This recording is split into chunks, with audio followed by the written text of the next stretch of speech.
પત્રકારિતા પરિષદ દ્વારા મહેસાણા કલેક્ટર કચેરી ખાતે આવેદન આપવામાં આવ્યું। ગૃહમંત્રી હર્ષ સંઘવીએ પત્રકારોને તોડબાજ કઈ કરેલા વાણી વિલાસથી સમગ્ર પત્રકારોની લાગણી દુભાઈ હોવાથી સમગ્ર રાજ્યના પત્રકારોમાં રોષ ભભૂકી ઉઠ્યો હતો, જેને લઈને પત્રકારિતા પરિષદ મહેસાણા જિલ્લા પ્રમુખ અર્જુનજી ઠાકોરની આગેવાની હેઠળ પત્રકારોએ કલેક્ટર શ્રી મહેસાણાને આવેદનપત્ર આપ્યું। ગૃહમંત્રી હર્ષ સંઘવી માફી માંગે તેવી રજૂઆત કરવામાં આવી। મહેસાણા જિલ્લાના અલગ અલગ તાલુકામાંથી પત્રકારો હાજર રહી આવેદનપત્ર આપ્યું।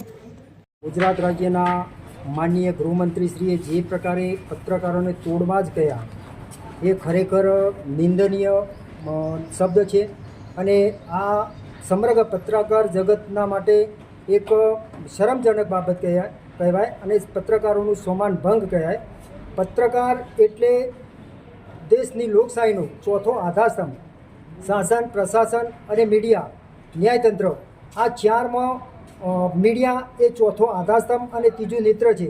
તો મીડિયાને ખરેખર માનનીય ગૃહમંત્રીશ્રીએ જે શબ્દ તોડબાજ કહ્યો એ બદલ ખરેખર ગૃહમંત્રીશ્રીને પત્રકારોની માફી માગવી જોઈએ।